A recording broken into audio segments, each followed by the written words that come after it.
Habari za leo, hamjambo. Bwana Yesu asifiwe. Happy New Year. Habari za mwaka mpya. Mungu awajalie mema. Mungu akutane na haja ya mioyo yenu, na Mungu awawezeshe katika lolote ambalo mnatamani mwaka huu Bwana awatendee. Karibu kwa channel yangu ya Dr. Wilson. Naitwa Dr. Wilson Tayo na nafurahi kuja kujiunga na nyinyi asubuhi ya leo, siku ya tatu ya Jumapili ya leo, na kuwasalimu na hata kushare na nyinyi habari ambazo zinaweza kuwasaidia katika mwaka huu. Mwaka huu na waombea tuweze kumwona Mungu. Mwaka huu tuweze kutana Mungu. Mwaka huu Mungu atujalie mema, pia tuone uheri wake Bwana. Basi nimeongea habari za kutoa dhabihu za wanyama. Kama kuna yoyote ambaye ungetamani uweze kufanyiwa hiyo huduma, basi unakaribishwa. Namba zangu zinapatikana hapo kwa mtandao. Unaweza nipata kwa Facebook, unaweza kunipata kwa Instagram, unaweza kunipata kwa YouTube channel. Namba zangu ziko hapo. Unaweza nipata kwa website yetu ya Global Solution au mahali popote, namba zangu zinapatikana. Niambie kwamba unataka na tuhusishe niweze kusaidia vile unaweza kufanya.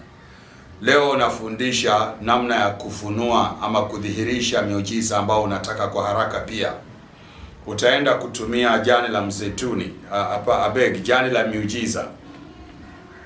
Jani la miujiza. Utaenda kutumia jani la muujiza. Jani la muujiza ni kama hili, wengi mnalifahamu, wengi mnalijua hapa. Basi utatumia jani moja hili. Alafu jambo la pili, utachukua kalamu, alafu uandike majina yako kwa jani hili. Uandike majina yako kwa hili jani. Alafu uandike kama ni pesa unataka, utaandika pesa, kama utaandika kiasi gani. Kama ni nyumba utaandika nyumba, ama kama ni gari unataka kununua, ama ni shamba utaandika. Ukishaandika hapa, nakumbuka umeandika majina yako hapa. Sasa utachukua hili jani ulipake na mafuta. Haya mafuta yanaitwa Financial Door Opener Oil. Financial Door Opener Oil. Utachukua upake nayo katika masehemu ya juu ambao umeandika vitu hivyo. Ukishamaliza utalikunja hilo jani, alafu utaomba mbele za Mungu yale mambo ambayo unataka. Bwana, ninaomba nyumba mwaka huu, naomba gari mwaka huu, gari fulani, naomba pesa kiasi fulani kwa ajili ya jambo fulani. Naomba Mungu unijalie milango hii iweze kufunguka ili niweze kuona mambo haya yakitimia kwa utukufu wa jina lako. Mwambie Bwana moyo wako ukiwa umebeba hili jani katika mikono, na unaomba ukiwa umeweka karibu na mdomo wako hapa. Ukishamaliza kuomba, tafuta Biblia. Wale ambao mnaamini kwa Biblia, weka katikati ya Biblia. Kunja hilo jani, weka katikati ya Biblia. Kwa wale ambao ndugu zangu Waislamu, weka kwa Quran.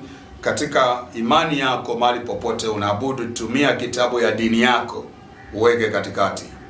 Ukishamaliza, utakuwa unaomba juu yake kila siku. Utakuwa unaomba juu yake kila siku kwa siku 3, masaa 72. Ukimaliza, chukua hilo jani ukazike katika ardhi. Ikiwa unaweza kuwa na mahali ambao unaweza zika, ingiza katika mchanga wa ardhi, basi itaishia hapo. Lakini kama hauna, wale ambao mnaishi Marekani wapi, basi utachukua uweke kwa hiyo kindoo chenye mnatumia kupanda maua. Kile kindoo mnapanda maua, unaweza zika hapo, ikae hapo. Basi kwa njia hiyo utadhihirisha nyumba kwa haraka, au gari kwa haraka, au pesa ambao unataka, au lile shamba ambalo unataka. Mungu wa mbinguni, Bwana wa nchi, atakujalia wewe kudhihirisha vitu vile kwa njia rahisi. Katika njia yoyote ile ambayo Mungu atafanya, ni kwamba tu vitadhihirika rahisi, kwa haraka pia, na havitachelewa. Hii ni miujiza ambao nakuombea itokee. Wengi mnaumia kupitia matatizo ambayo ni mbalimbali ya maisha. Mungu awajalie mkakutane na haja ya mioyo yenu wakati mnafanya hizi video. Na hizi video si uchawi, hizi video ni nature, ni maarifa na kufundisha tu namna unaweza kuingiza ukitumia neno la Mungu ambalo ni upanga, ambao ni uwezo, ambao ni maarifa, ambao ni uhai, ambao ni uzima. Neno la Mungu litawezesha mambo haya yatendeke. Bwana akubariki, akupe siku njema, akuwezeshe unapofanya hizi vitu. Mungu akufanikishe na akufanikishe katika jambo hili. Tukutane na wewe katika video ingine. Asante. Mungu awabariki.